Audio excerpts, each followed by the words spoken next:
Fala pessoal, tudo bom? Hoje eu vou aqui estar apresentando os componentes de um computador que eu vou montar para um cliente meu, né? Um gabinete.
O próximo componente que a gente tem aqui são as memórias RAM.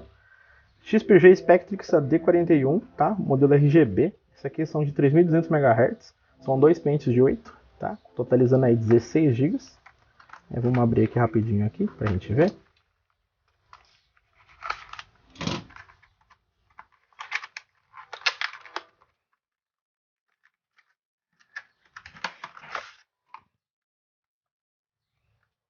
Bonitonas, hein?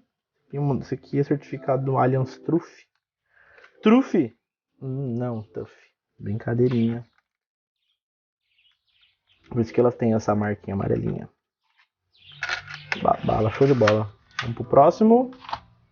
Vamos ter aqui um SSD M2 Kingston. Esse modelo aqui, que é o NV1. De 500 GB para comportar o sistema operacional e mais algumas coisinhas, né? Por enquanto não vai ter HD, vai ser só o M2 mesmo, né? Esse M2 aqui é bem legalzinho, cara. Por um preço muito bom. Esse modelo aqui, se eu não me engano, deixa eu ver aqui, é leitura de 2100 por 1700. Não é a leitura mais alta do mercado, mas...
devido a problemas técnicos, né, o water cooler foi pra frente.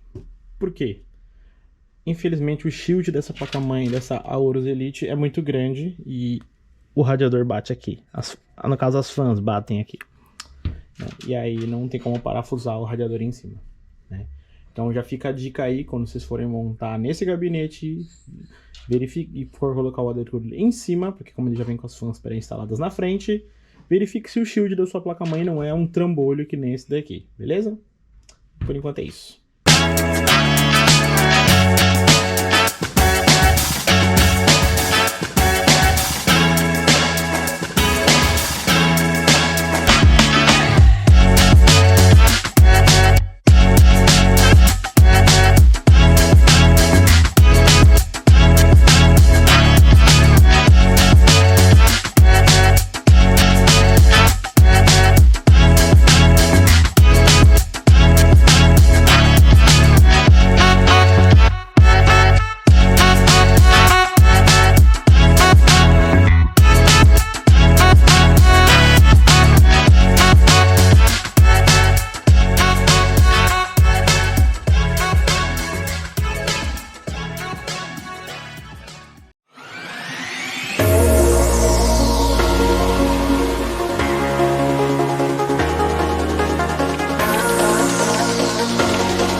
Pois é, ligou, deu vídeo de...